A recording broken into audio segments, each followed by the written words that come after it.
आज की क्लास में मैं आप लोगों के साथ डिस्कस करने वाला हूं आउटस्टैंडिंग एक्सपेंस के बारे में। ठीक है, प्रीपेड एक्सपेंस की जर्नल एंट्री क्या होगी, प्रीपेड एक्सपेंस क्या होता है, उसके बाद एडवांस इनकम, जो इनकम हमें एडवांस में रिसीव हो जाती है, और अक्रूड इनकम मतलब इनकम तो अर्न हो गई, बस उसके बिहाफ पे हमें कैश रिसीव नहीं हुआ। तो आज की क्लास में हम इन चार मेन पॉइंट पे डिस्कस करने वाले हैं। बच्चों ये जर्नल एंट्री में बहुत ज्यादा इंपॉर्टेंस रखते हैं। ठीक है, तो आप बिल्कुल ध्यान से समझेंगे, बाकी कुछ है नहीं, इसमें बहुत इजी कॉन्सेप्ट है। अभी तक आप जो कॉन्सेप्ट पढ़ते हुए आ रहे थे उसी कॉन्सेप्ट पे बेस्ड है हमारे एडीएलआईसी रूल पर। ठीक है ना, तो चलो सबसे पहले मैं डिस्कस करता हूं आउटस्टैंडिंग एक्सपेंस के बारे में। ठीक है, आउटस्टैंडिंग एक्सपेंस क्या होता है, उसकी जर्नल एंट्री क्या होगी, और उस पे एग्जाम्पल भी लेंगे। ठीक है, तो सबसे पहले समझते हैं कि आउटस्टैंडिंग एक्सपेंस क्या होता है। बच्चों कोई भी ऐसा एक्सपेंस जो हमारा खर्चा तो हो चुका है, एक्सपेंस तो हो गया, बट हमने पे नहीं किया, तो उसे कहा जाता है अकाउंटिंग लैंग्वेज में आउटस्टैंडिंग एक्सपेंसेस, या आप कह सकते हो अनपेड एक्सपेंसेस, या कह सकते हो due but not paid. Due but not paid, आपका एक्सपेंस तो हो गया बट आपने उसकी पेमेंट नहीं करी। ठीक है ना, तो आउटस्टैंडिंग एक्सपेंस क्या होता है, बेसिकली बच्चों ये आपकी एक लाइबिलिटी होती है। आपका एक्सपेंस तो हो गया, ठीक है, बट आपने पे नहीं किया, तो कौन पे करेगा, आप ही की रेस्पॉन्सिबिलिटी है इसे पे करने की। तो अगर आउटस्टैंडिंग एक्सपेंस की बात करी जाए तो आउटस्टैंडिंग एक्सपेंस लाइबिलिटी होता है, क्योंकि बच्चों आपका एक एक्सपेंस हुआ, उसे पे करने के लिए आपको टाइम भी दिया गया, बट आपने उसे पे नहीं किया और उसकी ड्यू डेट निकल गई। ठीक है ना, जैसे हमारा इलेक्ट्रिसिटी बिल होता है, हमारा वाटर बिल होता है, हमारा टेलीफोन बिल होता है, तो इनकी ड्यू डेट निकल गई, उसके बाद अगर आप पेमेंट नहीं कर पा रहे हो तो वो आउटस्टैंडिंग में कन्वर्ट हो जाता है। ठीक है, जिसका मतलब अब आपकी लाइबिलिटी बन चुकी है इसे पे करना। ठीक है, चलिए तो इस पे एक एग्जांपल लेते हैं और इसकी जर्नल एंट्री क्या होगी वो भी बात करते हैं। बच्चों व्हेन एक्सपेंसेस आउटस्टैंडिंग, जब कोई सा भी एक्सपेंस आउटस्टैंडिंग हो, कोई भी, चाहे सैलरी हो, चाहे वेजेस हो, चाहे कोई भी एक्सपेंस हो, ठीक है ना, चाहे वाटर बिल हो, चाहे इलेक्ट्रिसिटी बिल हो, चाहे आपका इंश्योरेंस है, अगर आउटस्टैंडिंग होगा तो हम लोग उसकी एंट्री यही करेंगे, एक्सपेंस अकाउंट डेबिट, ठीक है, टू आउटस्टैंडिंग। आउटस्टैंडिंग को शॉर्टकट में O/S लिखा जाता है। ठीक है, outstanding expense.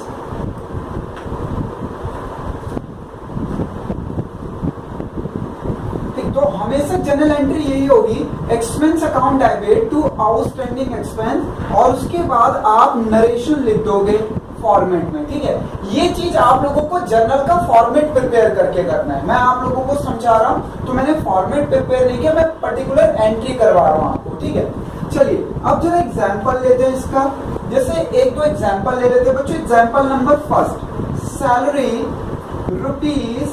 ₹100 due but not paid, but not paid, तो इसकी जर्नल एंट्री क्या होगी। एक और ले लेते हैं बच्चों example. Example number 2, insurance unpaid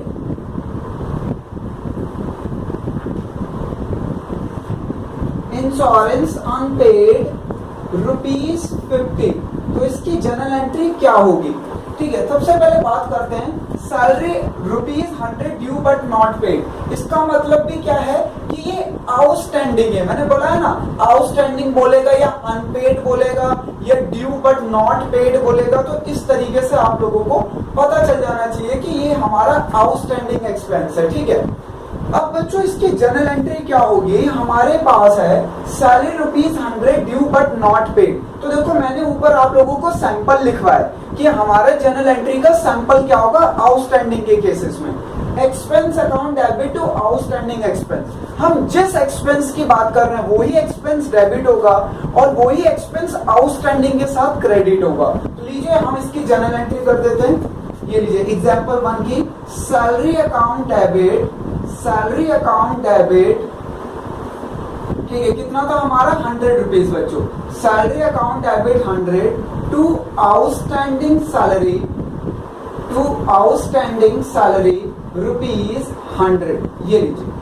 तो बच्चों ये नरेशन लिख दोगे आप बीइंग लगा के कि salary due but not paid ₹100, ठीक है ना।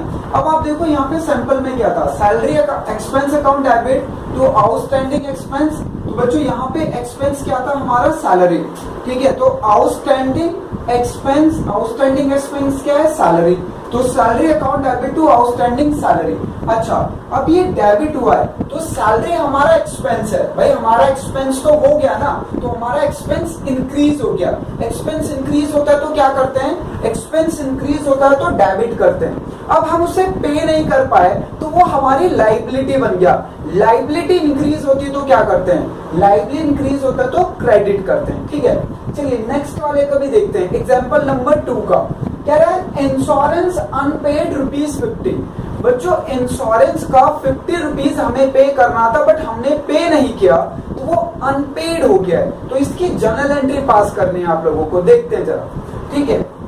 हाँ, अनपेड हो, आउटस्टैंडिंग हो, कोई भी। एग्जाम्पल नंबर 2 तो क्या होगा बच्चों, insurance account debit 50 to outstanding insurance 50। बाकी आप नरेशन लिख दोगे बीइंग लगा के तो सेम प्लेटफॉर्म पे चलेगा। अच्छा, इसमें क्या है, इसमें इंश्योरेंस अकाउंट को पहले डेबिट किया गया है क्योंकि आपका इंश्योरेंस के नाम पे एक्सपेंस तो हो ही गया ना, बट आपने पे नहीं किया, इसलिए आउटस्टैंडिंग इंश्योरेंस। तो बच्चों एक्सपेंस, इंश्योरेंस आपका एक्सपेंस है, एक्सपेंस इंक्रीज होता है तो डेबिट करते हैं, और आपने पे नहीं किया है, आप पे ही नहीं कर पाए हो तो वो आउटस्टैंडिंग इंश्योरेंस हो गया है, ठीक है। आउटस्टैंडिंग इंश्योरेंस क्या होता है, हमारी लाइबिलिटी होती है, लाइबिलिटी इंक्रीज होता है तो हम क्या करते हैं, उसे क्रेडिट करते हैं। तो लीजिए ये मेरा आउटस्टैंडिंग वाला तो खत्म हो गया। अब कोई भी एक्सपेंस आउटस्टैंडिंग हो, मान लेते हैं electricity bill ₹500 due but not paid, तो क्या एंट्री होगी, electricity account debit to outstanding electricity, ठीक है ना। किसी को डाउट है तो पूछो, नहीं तो हम अगले वाले पे बढ़ते हैं। क्लियर है सबको कॉन्सेप्ट ये?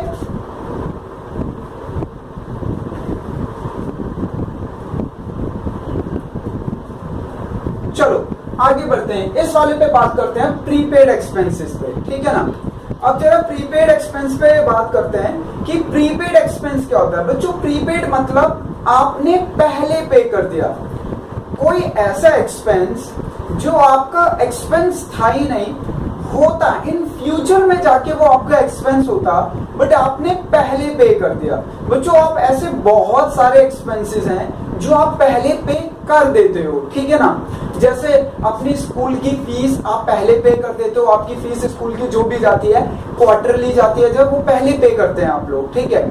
ऐसे बच्चों कभी कभी आप अपना मोबाइल का बिल भी प्रीपेड करते हैं। जैसे आप में से बहुत सारे बच्चों का जो मोबाइल होगा वो प्रीपेड होगा, यानी आप पहले रिचार्ज कराते हो फिर उसकी फैसिलिटी को यूज करते हो।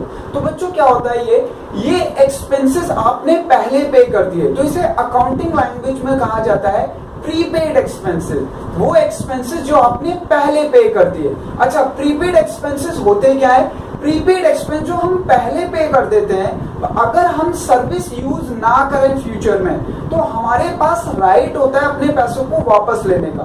फॉर एग्जांपल मान लेते हैं कि मैंने आपको कुछ पैसे पे कर दिए क्योंकि मुझे आपसे एक काम करवाना है, बट आप फ्यूचर में जाके मैं कह रहा हूँ कि नहीं भाई मुझे नहीं करवाना आपसे, मेरे पैसे वापस कर दो, तो आप वापस कर दोगे ना। तो मेरे पास राइट है, अगर मैं सर्विस यूज ना करूं इन फ्यूचर तो अपने पैसे वापस ले सकता हूं, ठीक है। इसे कहा जाता है बच्चों प्रीपेड एक्सपेंसेस। प्रीपेड मतलब पहले पे कर देना। अच्छा, प्रीपेड एक्सपेंस हमारी एसेट्स होता है, पहले ये समझ लो अच्छे तरीके। क्यों होता है एसेट्स, क्योंकि आपने पैसे तो पे कर दिए हैं बट उसकी सर्विस यूज नहीं करी है। और अगर आपने ये आगे चल के समझ लिया, मान लिया कि हम सर्विस यूज करेंगे भी नहीं, तो आप पैसे वापस ले लीजिए अपने। तो यहाँ पे आपके पास जो अपने पैसे आपने पे कर दिए है उसे वापस मांगने का राइट है, अधिकार है। तो इसलिए क्या है बच्चों, ये आपकी एसेट्स है। तो इसके रिगार्डिंग जनरल एंट्री क्या होगी, ठीक है ना। या तो बच्चों वो लैंग्वेज में बोलेगा प्रीपेड एक्सपेंसेस या बोलेगा एक्सपेंसेस पेड इन एडवांस। एक और वर्ड यूज करता है बच्चों, मैं बता देता हूं और करके, अनएक्सपायर्ड, ठीक है, अनएक्सपायर्ड।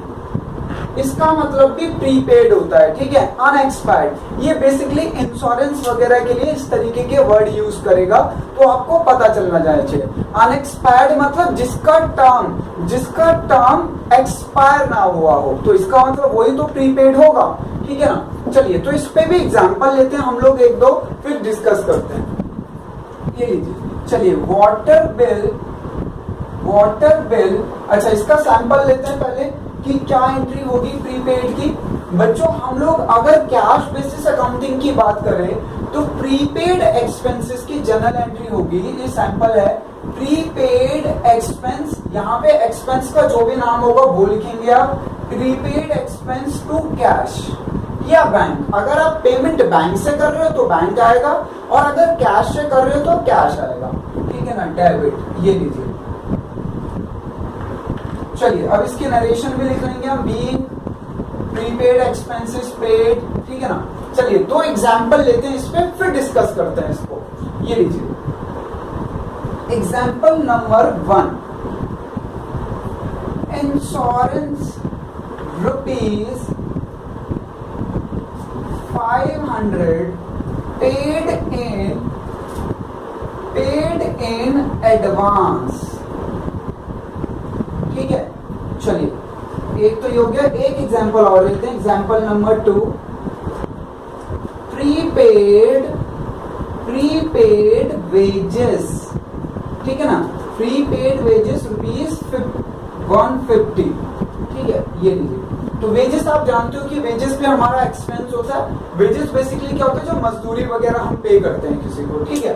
चलिए तो इसका देखते हैं जनरल एंट्री क्या होगा। पहले वाले एग्जांपल का क्या लिखा हुआ है, insurance rupees 500 paid in advance. भाई आपने एडवांस में पे कर दिया, तो ये क्या हो गया, प्रीपेड एक्सपेंस, ठीक है, प्रीपेड। सैंपल में देखो क्या, प्रीपेड एक्सपेंस। अब एक्सपेंस कौन सा हो वो बताओ, तो वो है इंश्योरेंस, प्रीपेड इंश्योरेंस डेबिट, कितना है 500, ठीक है। अब दूसरा अकाउंट कौन सा आएगा बच्चों, अगर कैश बेसिस अकाउंटिंग कर रहे हो, कैश बेसिस तो कैश आता है, और अक्रूल बेसिस करोगे तो इंश्योरेंस ही आएगा, ठीक है ना। हम कैश बेसिस लेके चल रहे हैं तो prepaid insurance account debit to cash, ये लीजिए। और अगर बच्चों इसी में आप अक्रूल बेसिस कर रहे हो, तो वो मैं किसी और क्लास में आप लोगों को बहुत बढ़िया तरीके से समझाऊंगा।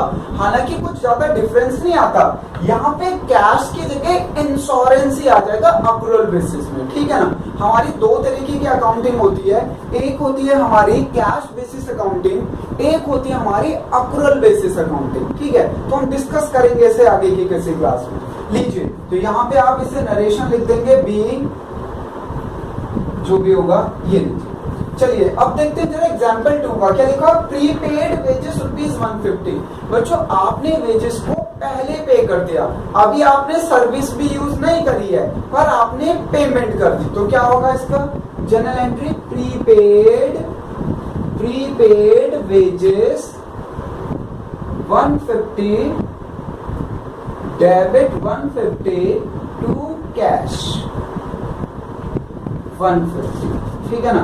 यहाँ पे आप नरेशन लिख दोगे, और ये आप लोगों को याद रखना सब बच्चे, ये आप लोगों को जर्नल के फॉर्मेट में करना है, ऐसे नहीं करना, जर्नल के फॉर्मेट में करना है, ठीक है। मैं आपको समझाने के लिए कर रहा हूँ, और जर्नल का फॉर्मेट इसलिए मैंने नहीं बनाया क्योंकि जगह की कमी पड़ती है, मैं चारों चीजें नहीं समझा पाता अगर फॉर्मेट बनाता प्रॉपर, ठीक है।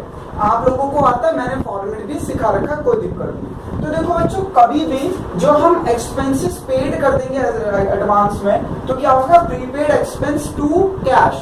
अगर कैश में पेमेंट कर रहे हैं और बैंक से पेमेंट कर रहे हैं तो बैंक आएगा, ठीक है। चलिए अब बात करते हैं बच्चों, हमने एक्सपेंस की बात तो कर ली कि सर एक्सपेंसेस के केस में या तो एक्सपेंस हम पे कर देते हैं, ठीक है, या तो हम पे नहीं करते, या तो हम पहले पे कर देते हैं। बच्चों तीन ही केस है। अगर आपने एक्सपेंस पे कर दिया तो एक्सपेंस डेबिट टू कैश होगा, अगर आपने पे नहीं किया तो वो आउटस्टैंडिंग हो जाएगा, और अगर आपने टाइम से पहले पे कर दिया तो वो प्रीपेड हो जाता है। तो ये दो केस हैं, और एक केस सिंपल वाला है जो जब हम पेमेंट कर देते हैं, वो आप ऑलरेडी कर चुके हो। अब बात करते हैं हम इनकम के रिगार्डिंग। कि भैया इनकम में क्या क्या होता है। भाई इनकम हमें रिसीव्ड हो गई, कोई दिक्कत की बात ही नहीं है, हम लोग cash account debit to income कर देंगे। बट बच्चों मान लीजिए हमें इनकम पहले ही एडवांस में रिसीव्ड हो गई, हमने अभी कोई काम नहीं किया, जिसको हमसे काम कराना है उसने पहले पैसे दे दिए, तो हम उसे क्या बोलते हैं, इनकम रिसीव्ड इन एडवांस या एडवांस इनकम। ठीक है ना, इनकम रिसीव्ड इन एडवांस या एडवांस इनकम। भाई आपको इनकम कब मिलनी चाहिए थी, आप जाते काम करते जो भी उसका था, फिर वो आपको पैसे देता, बट आप गए वए कुछ भी नहीं, आपको पहले ही पैसे मिल गए, तो बच्चों इसे क्या कहा जाता है, एडवांस इनकम। ठीक है ना, इनकम रिसीव्ड इन एडवांस। अब ये इनकम रिसीव्ड इन एडवांस क्या होता है बच्चों, इनकम तो आपको पता ही है जो आपको इनकम रिसीव्ड होती है, बट अगर एडवांस में रिसीव्ड हो जाए तो याद रखना वो हमारी लाइबिलिटी होती है। क्यों होती है लाइबिलिटी, अगर आप इनकैपेबल हुए, अगर आप एबल नहीं हो पाए काम करने में, तो आपको पैसे वापस करने पड़े। ठीक है ना, मान लो सपोज मैंने किसी से मैंने किसी से एडवांस में पैसे ले लिया कि मैं आपका ये काम कर दूंगा, अब मैंने पैसे तो ले लिए पर मैं काम नहीं कर पा रहा, तो भाई ये मेरी रेस्पॉन्सिबिलिटी है, या तो मैं काम कर दूं या फिर उसका पैसा रिटर्न कर दूं क्योंकि मैं काम नहीं कर पा रहा हूं। ठीक है ना, तो ये इसे कहते हैं बच्चों हम लोग advance income, income received in advance. चलो जरा इसको डिस्कस करते हैं क्या है ये बच्चों। इसका सबसे पहले सैंपल देखते हैं कि जर्नल एंट्री पे क्या इम्पैक्ट पड़ता है, उसमें हमारा इंक्रीज डिक्रीज बेसिस पे हम जो डेबिट क्रेडिट करते हैं उसमें कौन से रूल अप्लाई होते हैं। तो देखो एडवांस इनकम में सबसे पहले एक अकाउंट आएगा कैश अकाउंट या बैंक। अगर आपको कैश रिसीव्ड हुआ है तो कैश आएगा, चेक वगैरह रिसीव्ड हुआ है या बैंक में रिसीव्ड हुआ अमाउंट तो बैंक आएगा। टू एडवांस इनकम, ठीक है, यहाँ पे एडवांस इनकम जो भी होगी उसका नाम आएगा, जो भी होगी इनकम। ठीक है ना, तो हम एग्जांपल भी लेंगे तो आपको बहुत बढ़िया समझ आ जाएगा। चलिए एग्जांपल लेते हैं इसका, यहाँ नरेशन आ जाएगी, आप लोगों को पता है नरेशन कैसे लिखते हैं, लीजिए। तो एग्जांपल नंबर 1 लेते हैं हम लोग, commission rupees 200 received in advance। एक और एग्जांपल ले लेते हैं और अच्छा क्लियर हो जाएगा आपका। एडवांस इंटरेस्ट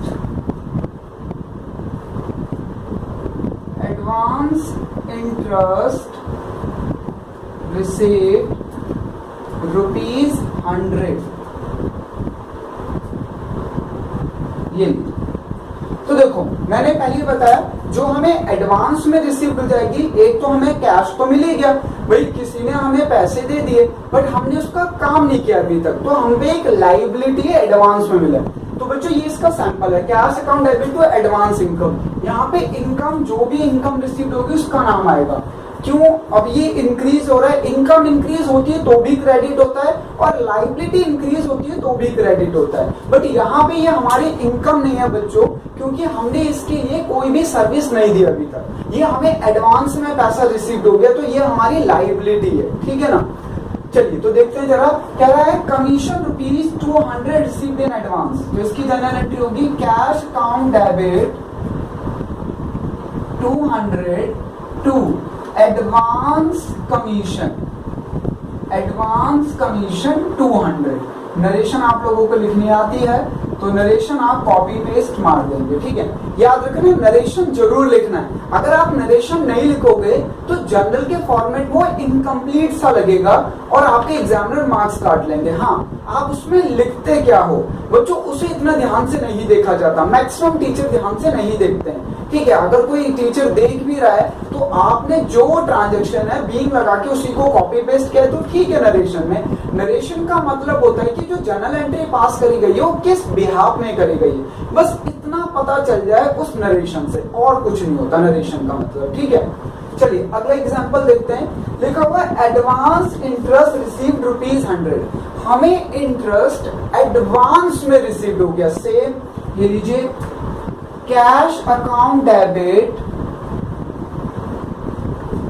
टू एडवांस, हाँ जी, एडवांस और इनकम का नाम आएगा। यहाँ पे कौन सी इनकम रिसीव्ड हुई है? इंटरेस्ट। ये लीजिए एडवांस इंटरेस्ट ₹100। नरेशन भी लिखोगे आप लोग, तो नरेशन जो भी होगी क्वेश्चन की वो आप लोगों को जरूर लिखना है। अच्छा, सबसे पहले हमने क्या करा? सबसे पहले हमने एक्सपेंस के रिगार्डिंग पढ़ा, फिर हमने पढ़ा कि भाई अगर इनकम एडवांस में रिसीव्ड है, बच्चों एक तो इनकम का नॉर्मल प्रोसीजर होता है। नॉर्मल प्रोसीजर क्या होता है? आप गए, आपने काम किया, आपका काम कंप्लीट हो गया, जो भी दिया गया था आपको, और आपको पैसे मिल गए, तो इसे कहा जाता है इनकम रिसीव। ठीक है, आपने काम किया और पैसे लिए और घर आ गए। एक होता है बच्चों आपने काम नहीं किया है बट एडवांस में रिसीव्ड हो गया, पहले ही रिसीव्ड हो गया, तो उसे कहा जाता है एडवांस रिसीव। ठीक है ना, इनकम रिसीव्ड इन एडवांस। अब एक क्या होता है बच्चों, थर्ड पार्ट इसका, कि आप गए, आपने काम भी कर दिया बट आपको अभी तक पैसे रिसीव्ड नहीं हुए। ठीक है, आपको बोला गया कि ये काम कर दो, आपको इतने पैसे मिलेंगे, आपने वो काम कर दिया, कंप्लीट कर दिया काम, बट आपको पैसे अभी तक रिसीव्ड नहीं हुए, तो उसे क्या कहते हैं? उसे कहते हैं income earn but not received, या अकाउंटिंग लैंग्वेज में कह सकते हो अक्रूड इनकम। बच्चों आपने इनकम अर्न तो कर ली है, कमा तो ली है, बट आपको रिसीव्ड नहीं हुआ। कमाने का मतलब कि आपने वो काम कर दिया है। ठीक है, आपको बोला गया कि भाई ये पर्टिकुलर काम कर दो। जैसे सपोज मान लो आप एक मोबाइल स्टोर पे गए और आपने बोला देखो मेरा मोबाइल ही खराब हो रहा है, इसे रिपेयर कर दो। उस दुकान वाले ने आपको मोबाइल रिपेयर करके दे दिया बट आपने उसको पैसे नहीं दिए, तो उस मोबाइल वाले के लिए, वो रिपेयर पर्सन के लिए इनकम अर्न तो हो गई, जो उसको काम दिया गया था वो काम तो कर लिया बट उसको अभी तक उसके बिहाफ पे कैश रिसीव्ड नहीं हुआ, तो income earn but not received कहा जाता है इसे, और अकाउंटिंग लैंग्वेज में इसे अक्रूड इनकम भी कहा जाता है। ठीक है, तो इसकी जर्नल एंट्री का पहले एक सैंपल देखते हैं, फिर 2 एग्जाम्पल भी करेंगे। ठीक है ना, लीजिए तो बच्चों इस केस में हम एंट्री करेंगे accrued income debit to income. ठीक है, यहाँ पे इनकम हो आएगी जिसके बारे में बात हो रहा है, यहाँ पे इनकम हो आएगी, अक्रूड वर्ड लग जाएगा और इनकम वो आएगी जो आपको रिसीव होनी थी, तो अक्रूड इनकम टू इनकम, और बाकी आप नरेशन भी लिखोगे कि किस इनकम के रिगार्डिंग है ये। चलिए तो इसका एग्जाम्पल देखते हैं बच्चों, इसका एग्जाम्पल देखते हैं। ठीक है, commission rupees 500 earn but not received. और सेकेंड एग्जाम्पल देखते हैं किसका, example number 2, accrued rent rupees 250। ये तो 2 एग्जाम्पल है, इससे डिस्कस करते हैं। एक तो बच्चों है हमारा commission rupees 500 earn but not receive. Commission बच्चों कब मिलता है? जब हम किसी के बिहाफ पर, मतलब काम हमारा नहीं है, काम किसी और का है बट वो हमसे करवा रहा है, तो हम जो पैसे चार्ज करते हैं उस पर्सन से, उसे कहा जाता है कमीशन। अब किसी ने मुझे कोई काम दिया और मैंने वो काम कर भी दिया उसके बिहाफ पे, मेरा नहीं काम था, तो मुझे कमीशन रिसीव्ड होना चाहिए था ना। मेरे को जो उसने प्रॉमिस किया था उतने पैसे देने चाहिए, बट उसने नहीं दिए हैं बच्चों अभी तक, तो मैं क्या कहूंगा, मेरी इनकम अक्रूड हो गई, मैंने इनकम कमा तो ली है बट मुझे मिले नहीं है। ठीक है, income earn but not receive. तो चलिए इसकी जनरल एंट्री करते हैं, इस एग्जाम्पल की फर्स्ट की। देखो इसका सैंपल देखोगे तो समझ जाओगे। कह रहा है commission rupees 500 earn but not receive, तो इनकम आएगी अक्रूड इनकम, यानी अक्रूड कमीशन। इनकम का नाम क्या है? कमीशन, तो अक्रूड कमीशन टू कमीशन। हाँ जी, कितना बच्चों? 500। ये लीजिए, बीइंग जो भी नरेशन है वो लिख दोगे आप लोग तो कंप्लीट हो जाएगा। ठीक है, अच्छा अगला देखते हैं सेकंड एग्जांपल। कह रहा है अक्रूड रेंट।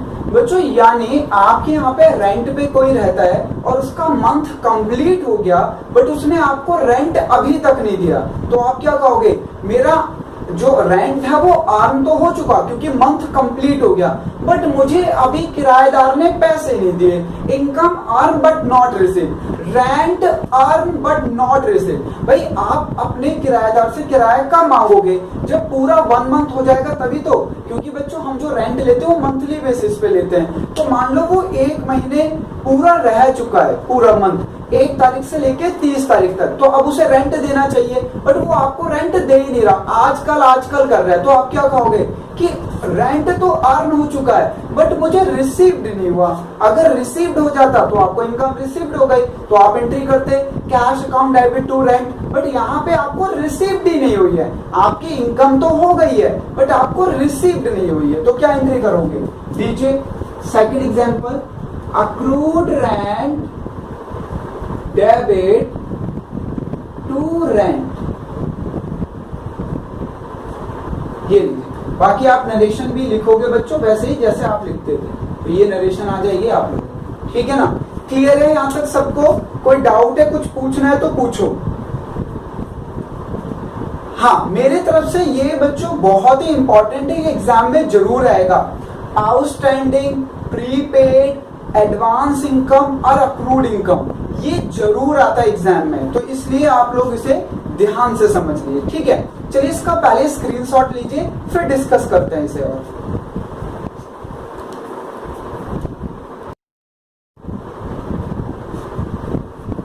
हाँ जी, चलो बच्चों मैं बात कर रहा हूं अब क्वेश्चन नंबर 12 की, जो कि आपका पेज नंबर 8.51 पे है, टीएस ग्रेवाल। तो हम question number 12 page number 8.51 TS Grewal की बात कर रहे हैं क्वेश्चन की। क्वेश्चन नंबर 12 देखो क्या लिखा हुआ है, following transaction of Ramesh for April 2020 are given below, journalise them. तो हमें जर्नल एंट्री पास करनी है। अप्रैल 1 2020 की लिखा है, Ramesh started business with cash 1 lakh. तो पहली जर्नल एंट्री क्या होगी? ये लीजिए, cash account debit 1 lakh to capital 1 lakh. चलो उसके बाद बच्चों नेक्स्ट एंट्री देखते हैं। नेक्स्ट है 2 अप्रैल की। 2 अप्रैल की बात करते हैं। अच्छा, आप लोगों को नरेशन वगैरह सब कुछ लिखना है, ठीक है? 2 अप्रैल की बात करते हैं। 2 अप्रैल को कह रहा है पेड इनटू बैंक। बच्चों यहाँ पे लिखा हुआ है कि पेड इनटू बैंक, और उसके बाद अमाउंट वाले कॉलम में लिखा हुआ है 20,000।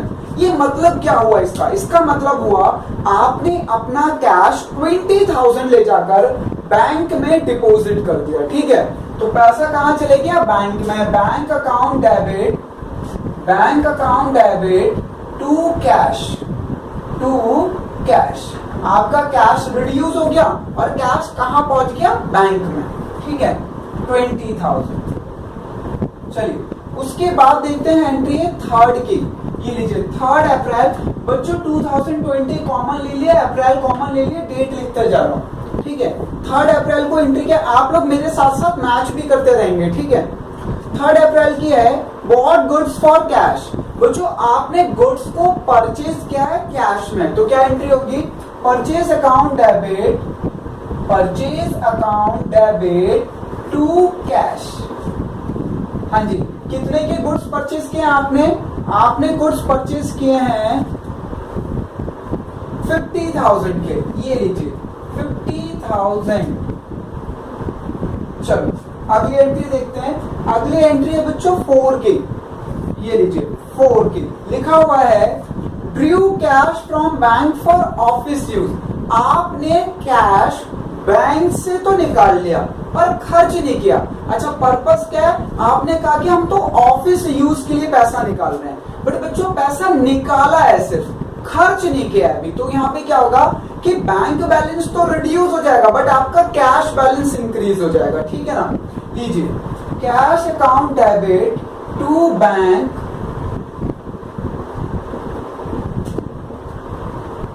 हाँ जी, कितना कैश आपने बैंक से विड्रॉ किया है ऑफिस यूज के लिए? 10,000। ये लीजिए 10,000। चलो नेक्स्ट एंट्री देखते हैं 13 की। बच्चों 13 अप्रैल को कह रहा है सोल्ड गुड्स टू कृष्णा। आपने कृष्णा को गुड्स सोल्ड किए हैं, तो ये क्रेडिट ट्रांजैक्शन लेके लीजिए, Krishna account debit to sales. हाँ जी, कृष्णा को कितने रुपए के गुड्स आपने सोल्ड किए हैं? कृष्णा को आपने सोल्ड किए 15,000 के। लीजिए 15,000। चलो उसके बाद देखो 13 के बाद 20 की एंट्री लिखा बॉट गुड्स फ्रॉम श्याम। बच्चों आपने श्याम से गुड्स को परचेज किया है, तो एंट्री होगी हमारी, कौन सी डेट है ये? 22 की। ये लीजिए purchase account debit to Shyam. किससे परचेज किया आपने? श्याम से। कितने रुपए के गुड्स परचेज किए आपने श्याम से? बच्चों परचेज किया 22,500। ये लीजिए 22,500। चलिए नेक्स्ट ट्रांजेक्शन देखते हैं। लिखा हुआ है कृष्णा रिटर्न गुड्स 22 की। बच्चों 22 को क्या कह रहा है? देखिए क्या रहा है, कृष्णा रिटर्न गुड्स ₹2000। तो आपको ना देखना पड़ेगा कि कृष्णा हमें रिटर्न करना है, हम नहीं रिटर्न कर रहे बच्चों। हम वही रिटर्न कर सकते हैं जो हमने परचेज किया हो। और अगर कोई हमें रिटर्न कर रहा है, इसका मतलब हमने उसे पहले सेल किया होगा, उसने पसंद नहीं आया तो हमें रिटर्न कर दिया। तो ये कौन सी रिटर्न है? यह है सेल्स रिटर्न। लीजिए तो एंट्री होगी sales return debit to Krishna. Sales return debit to Krishna, ठीक है ना। चलिए अगली ट्रांजैक्शन देखिए 24 अप्रैल की है बच्चों। क्या लिखा हुआ है? Received from Krishna 12,500 and allowed him discount. बच्चों आपने 12,500 तो रिसीव्ड कर लिया, 500 का डिस्काउंट दे दिया। किसको दे दिया? कृष्णा को। अब ध्यान से समझना सारे लोग, ठीक है बच्चों। 12,500 तो आपको पैसे मिल गए और 500 आपको मिले नहीं, ठीक है, क्योंकि आपने डिस्काउंट दे दिया। तो मैं आप लोगों से एक ही क्वेश्चन पूछूंगा, आंसर करना, ध्यान से सुन लो। 12,500 तो आपको रिसीव्ड हो गया, 500 आपको रिसीव्ड नहीं हुआ क्योंकि आपने कृष्णा को डिस्काउंट दे दिया। तो मुझे ये बताइए आपको कृष्णा से टोटल लेने कितने थे? 13,000। एग्जैक्टली हर्ष, गुड, वेरी गुड बच्चों। 13,000, बिकॉज 13,000 में से 12,500 तो रिसीव्ड हो गया, बट 500 रिसीव नहीं हुआ। तो टोटल लेने कितने थे कृष्णा से? 13। ये लीजिए कौन सी डेट है हमारी? 24 की। ये लीजिए बच्चों 24 टू कृष्णा 13,000 और कैश कितना मिला है? कैश मिला है सिर्फ 12,000। बच्चों कृष्णा से लेने थे 13,000 बट मिले 12,500। 500 कम मिले। ये आपके लिए प्रॉफिट की बात है या लॉस की? लॉस मैंने आप लोगों को बता रखा है। लॉस को क्या करते हैं? डेबिट। और इस लॉस का नाम आएगा डिस्काउंट अलाउड, ठीक है ना। आप डिस्काउंट अलाउड बोल सकते हो, बट अगर आपने डिस्काउंट को डेबिट कर रखा है तो वो पता चल जाता है ये लॉस वाला है, और डिस्काउंट को अगर क्रेडिट कर रखा तो पता चल जाता है वो हमारा प्रॉफिट वाला है, ठीक है। अगली ट्रांजेक्शन देखिए 28 की। ये लीजिए अप्रैल 28। क्या लिखा हुआ है? लिखा है पेड कैश टू श्याम। आपने श्याम को पेमेंट कर दी। कितनी पेमेंट करिए? 21,500।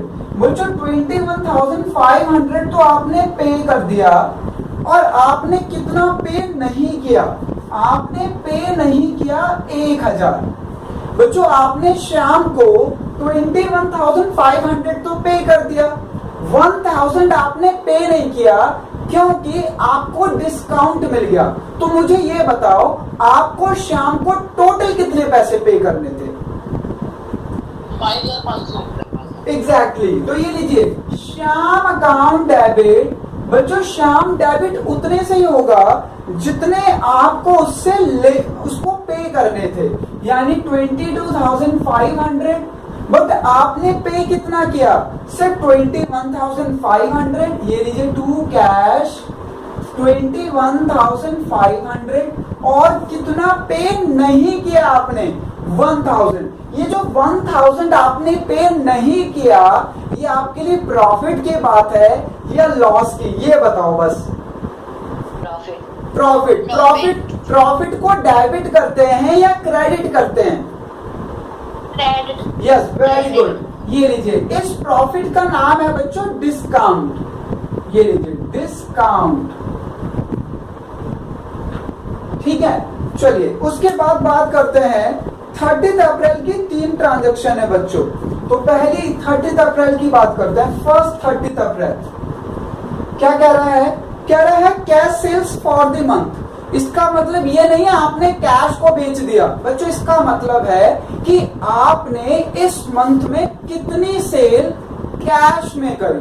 जो आपने अपना सामान बेचा है ना, कितना ट्रांजैक्शन आपने कैश में किया है, क्योंकि हमारी transaction cash as well as credit भी हो सकती है। तो आपने कैश में कितने रुपए का गुड्स बेच दिए? 80। तो एंट्री होगी cash account debit to sales 80,000। ये लीजिए। नेक्स्ट 30 देखते हैं। नेक्स्ट 30 क्या है बच्चों? क्या रहा? Paid rent. भाई आपने रेंट पे कर दिया है, तो एंट्री क्या होगी? Rent account debit to cash. कितना रेंट पे किया है? रेंट पे किया आपने 5,000। चलिए लास्ट 30 की एंट्री देख लीजिए, क्या लिखा हुआ है? Paid salary ₹10,000। आपने सैलरी पे करी है 10,000, तो क्या एंट्री होगी? Salary account debit to cash. ये लीजिए 10,000। ये लीजिए। तो ये हो गया बच्चों मेरा क्वेश्चन 12 भी कंप्लीट हो गया, जो कि टीएस ग्रेवाल का पेज नंबर 8.51 पे था, क्वेश्चन नंबर 12। अच्छा, अब इससे रिलेटेड ना आप लोगों को डाउट पूछने हैं। ये मेरे तरफ से कंप्लीट हो गया है, तो आप लोग डाउट पूछेंगे।